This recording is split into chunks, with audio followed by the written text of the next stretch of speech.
बात चल रही थी कि मर्दों की ताकत और उसके लिए क्या बेहतर है, तो ज़िक्र ये इसलिए किया कि पहले तो पता चले असबाब क्या हैं ताकि उसको सही किया जाए, ठीक है। तो उसमें ओवर ईटिंग नंबर 1 है जी। जब खाना ज़्यादा खाते हैं ना, तो खाना ज़्यादा खाने के साइड इफेक्ट बहुत सारे हैं। ओवर ईटिंग से जो है ना, होता क्या है कि ओवर ईटिंग से कार्बोहाइड्रेट ज़्यादा खाते हैं, कार्बोहाइड्रेट से इंसुलिन ज़्यादा बनती है, इंसुलिन से एस्ट्रोजन जो हार्मोन है, जो फीमेल हार्मोन है, वो is directly proportional to insulin. तो जितनी ज़्यादा इंसुलिन होगी उतनी एस्ट्रोजन हार्मोन ज़्यादा बनेगा। एस्ट्रोजन फीमेल हार्मोन है। अच्छा, मेल हार्मोन कौन सा है? मर्दों का हार्मोन टेस्टोस्टेरोन।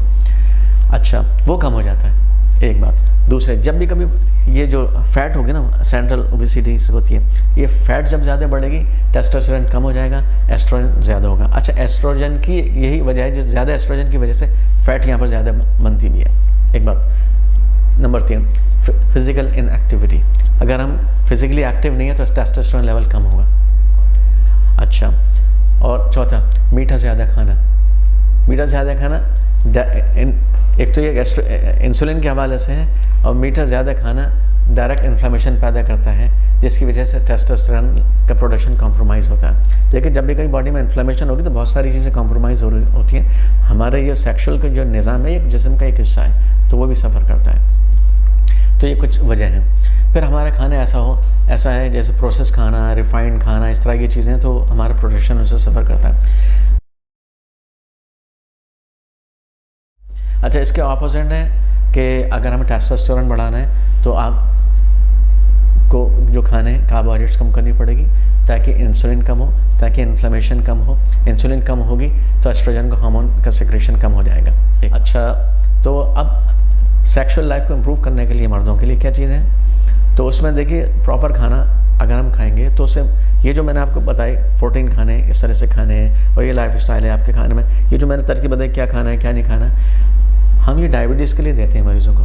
मरीज़ कहते हैं तो हमारी सेक्सुअल लाइफ बहुत अच्छी हो गई, कोई स्पेसिफिक चीज़ उनके लिए नहीं की होती।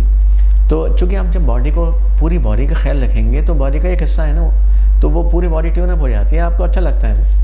तो ये अच्छा, दूसरे है कि क्वालिटी की फ़ैट को खाना बुरा नहीं है, फ़ैट तो खानी चाहिए, फ़ैट बहुत फ़ायदे की चीज़। लेकिन ये जाहिर सी बात है, एक सवाल है कौन सी फ़ैट, जैसे अभी अर्ज़ किया कि कुकिंग ऑयल को छोड़ दें, अच्छी फ़ैट्स नहीं है। लेकिन जो अच्छी फ़ैट है वो आपका देसी घी है, और क्या कहते हैं, आपका गोश्त से मिलता है, आपको अंडे से मिलता है, आपको फ़िश से मिलता है, आपको नट से मिलता है।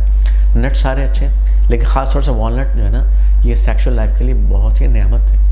वॉलनट्स, अखरोट से बहुत फ़ायदा होता है, सारे नट से फ़ायदा होता है, लेकिन ख़ास तौर से अखरोट का फ़ायदा ये होता है कि वो टेस्टोस्टेरोन लेवल को बढ़ाता है, एक ये फ़ायदा है। तो उससे लिबिडो भी बढ़ती है, डिज़ायर बढ़ती है। बहुत से लोगों को होता है ना कि ख्वाहिश भी कम होती है, तो इससे बढ़ती है। अच्छा, आमंड जो बादाम जो है उसमें क्या होता है, नाइट्रिक ऑक्साइड रिलीज है वो, तो उसमें अंदर एल अर्जिनिन भी कुछ लोग बोलते हैं, तो वो जो उसका वो ज़्यादा होता है अमीनो एसिड का पहलू, जो कि प्रीकर्सर है नाइट्रिक ऑक्साइड का, जिसकी वजह से फिर इरेक्शन वगैरह में फ़ायदा होता है लोगों को। तो बहरहाल बादाम के लिए हम ये कहते हैं कि अगर खाएं तो उसको फिर रात को भिगो लें और भिगो कर खाएँ उसको, तो सारे नट्स में फ़ायदा करते हैं। अच्छा, फ़ैट्स का होना क्यों ज़रूरी है, अच्छी फ़ैट्स का? बहुत से लोग अच्छी फ़ैट को छोड़ देते हैं खाना, तो उनके सेक्सुअल लाइफ कॉम्प्रोमाइज़ हो जाती है। क्यों? क्योंकि जो टेस्टोस्टेरोन हार्मोन है ना, उसको बनाने के लिए कुछ हार्मोन्स, कुछ बेसिक चीज़ों की ज़रूरत पड़ती है, बिल्डिंग ब्लॉक्स की। उसके अंदर एक अच्छी फ़ैट का इस्तेमाल है खुद, तो अच्छी फ़ैट ज़रूर इस्तेमाल करें। विटामिन डी कम हो जाती है बहुत से लोगों की, विटामिन डी कम होगी तो सेक्सुअल लाइफ कॉम्प्रोमाइज़ हो जाएगी। अच्छी फ़ैट चाहिए, सूरज से थोड़ा सा कुछ चाहिए, हमारी बॉडी विटामिन डी खुद बना लेती है। जब विटामिन डी ठीक होगी, विटामिन डी एक ज़रूरत की चीज़ है सेक्सुअल लाइफ को इम्प्रूव करने के लिए, तो वो विटामिन डी मिल जाती है। अच्छा, फिर अमीनो एसिड्स हमें चाहिए, क्योंकि हमारे जिसम में जो नाइट्रिक ऑक्साइड बनती है वो अमीनो एसिड से बनती है। तो जिस तरह से अभी जिक्र किया है, एल अर्जिनिन है, तो वो सिर्फ नट्स में, बादाम में नहीं होती, बल्कि वो गोश्त में होती है, वो अंडे में होती है, वो डेयरी प्रोडक्ट्स में होती है, वो दूध से बहुत सारी चीज़ें मिल रही होती हैं, उससे होती है। तो ये ऑलिव ऑयल इसके लिए बहुत अच्छा एक बिल्डिंग ब्लॉकर है। ऑलिव ऑयल अगर आपको कोल्ड प्रेस अच्छा मिले तो ज़रूर इस्तेमाल करना चाहिए, ये है। और फलों में अनार, खजूर, तरबूज, ये 3 बहुत अच्छी चीज़ें हैं। और थोड़ा सा आप कह सकते हैं क्विक एक्टिंग भी हैं। मिसाल के तौर पर अगर आप जो है खास तरबूज अगर कोई 2 घंटे पहले, 3 घंटे पहले इस्तेमाल करें तो उसकी वक्ती ज़रूरत भी पूरी होती है। होती है, एक अच्छा स्टिमुलेंट होता है। और जो पॉलीफिनॉल्स हैं अनार के अंदर, और नाइट्रिक ऑक्साइड रिलीज़र भी है, लेकिन ये इसमें थोड़ा सा टाइम लगता है हल्का सा, लेकिन अगर अनार रोज़ाना खाएं तो ये आर्टीरियल हेल्थ के लिए, जो आर्टरी होती है बेसिकली, उसको खोलने में काफ़ी मदद करता है। जाहिर सी बात है कि हमारा जो उज़्व ख़ास है उसमें भी आर्टीरियल ही कहे कि उसमें फ़्लो ठीक रहे, हमारा सर्कुलेशन ठीक रहे, तो उसके लिए अनार एक बहुत अच्छी चीज़ है। खजूर है, उसके अंदर माइक्रो न्यूट्रिएंट्स की तादाद बहुत ज़्यादा है, तो बहुत ज़्यादा मदद करते हैं, मिनरल्स बहुत ज़्यादा हैं, ट्रेस मिनरल्स बहुत ज़्यादा हैं, तो एक अच्छी मुक़व्वी ग़ज़ा है खजूर।